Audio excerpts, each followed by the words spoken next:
Oke guys, pada video kali ini kami dari kelas 12 MIPA 3 dari kelompok 3 pelajaran biologi ingin memaparkan materi kami, yaitu yang berjudul gametogenesis pada tumbuhan tinggi. Yang pertama-tama, saya atas nama Domingus Rinwar. Saya atas nama Sinjana Luka. Saya atas nama Gita Sari Bunga. Saya atas nama Rendian Seti. Saya atas nama Mercy Christine. Saya atas nama Leslie. Untuk itu, mari kita simak video berikut ini.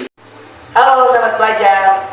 Pada video kali ini kami akan menjelaskan tentang materi kami, yaitu gametogenesis pada tumbuhan tinggi. Teman-teman, yang pertama saya akan menjelaskan tentang mikrosporogenesis.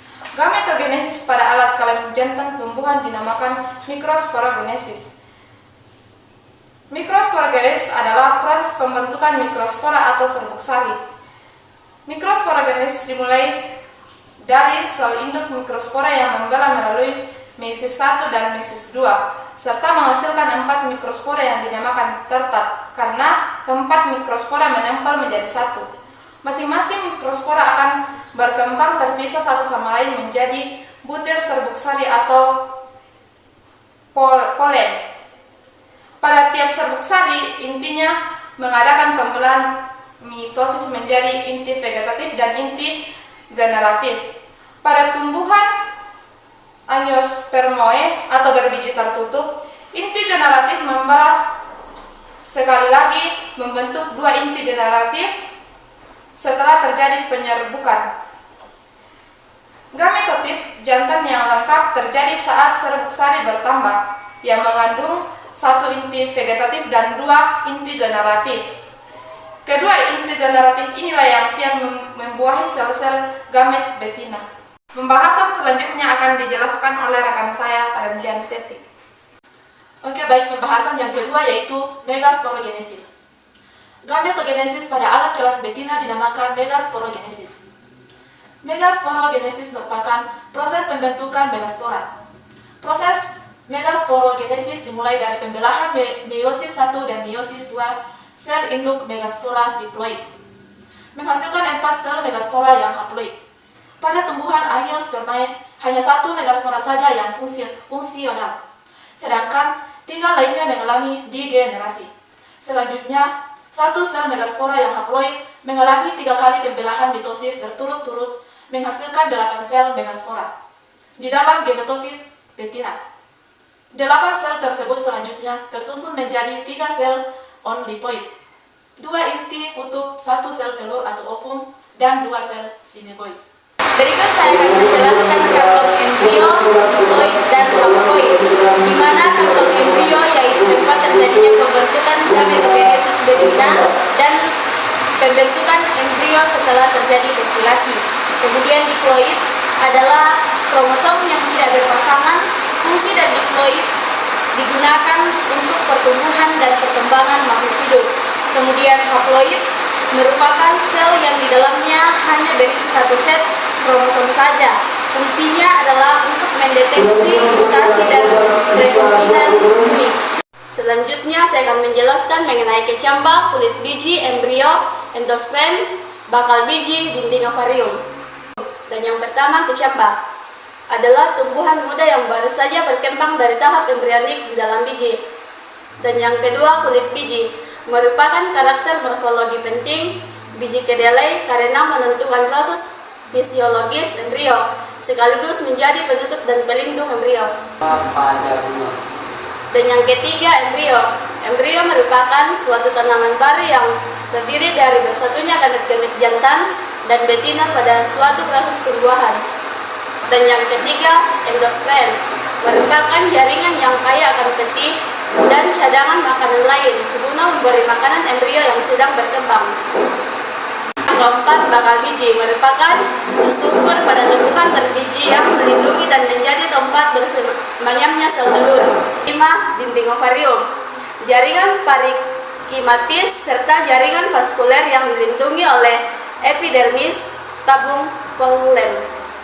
Nah, saya akan menjelaskan tentang apa itu anter, filamen, kantung sari, meiosis, dan tahapnya, dan stilus, stigma, tabung polen, inti generatif, dan inti vegetatif.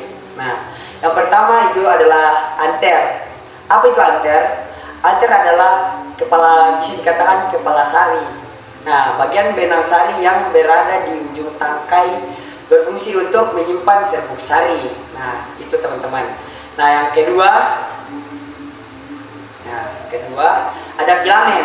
Nah, apa itu filamen? Filamen merupakan bagian tubular tipis dari benang sari yang memanjang. Nah, fungsinya untuk menopang kantung serbuk sari di bagian atas. Oke, baik, yang ketiga itu adalah meiosis. Nah, meiosis itu merupakan pembelahan sel yang menghasilkan sel anak dengan jumlah kromosom setengah dari jumlah induknya. Nah, yang seterusnya adalah sigma. Apa itu sigma? Sigma merupakan bagian kepala putih. Nah, berfungsi sebagai tempat butiran serbuk sari yang menempel pada cairan manis di bagian permukaannya.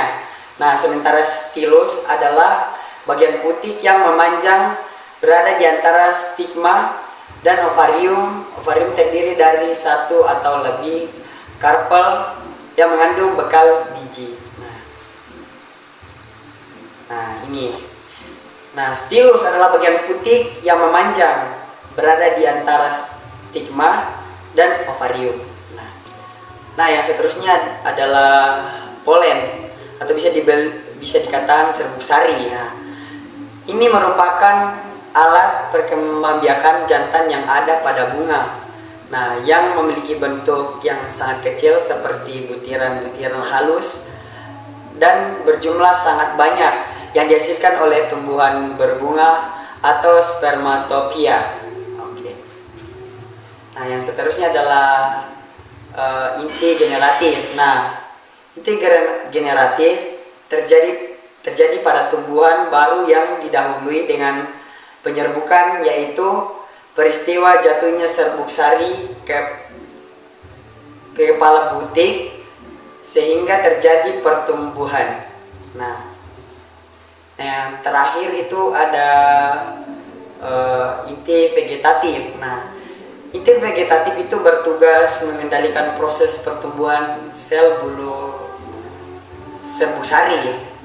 Nah, serbuk sari dikatakan viabel apabila bulu yang tumbuh lebih dari diameternya. Sekian dan terima kasih, dan materi berikutnya akan disambung oleh teman saya. Baik, selanjutnya saya akan membaca tentang sel telur, tabung polen, dan endosperma. Yang pertama, sel telur. Sel telur pada tumbuhan terlindungi oleh bakal biji atau ovulum. Yang kedua, tabung polen. Tabung polen adalah struktur tubular yang dihasilkan oleh gametofit jantan dari tanaman biji ketika berkecambah. Pemanjangan tabung serbuk sari merupakan tahap integral dalam siklus hidup tanaman. Yang ketiga, endosperma. Endosperma adalah jaringan triploid yang terdapat pada biji, hasil dari penyatuan dari dua inti polar gamet betina dan satu inti gamet jantan yang berbeda dengan embrio dan jumlah kromosomnya. Baik, adapun fungsi dari endosperma yaitu menjadikan target yang menarik untuk pemulihan dan bioteknologi secara khusus karena endosperma dalam sereal bertindak sebagai organ penyimpanan utama benih. Endosperma dapat dimodifikasi atau dimanipulasi untuk mengakumulasi berbagai metaboloid atau protein. Sel-sel endosperma bersifat triploid atau 3N dan muncul dari peleburan dari inti polar atau 2N dengan inti sperma atau N melalui peristiwa pembuahan ganda. Sekian dan terima kasih.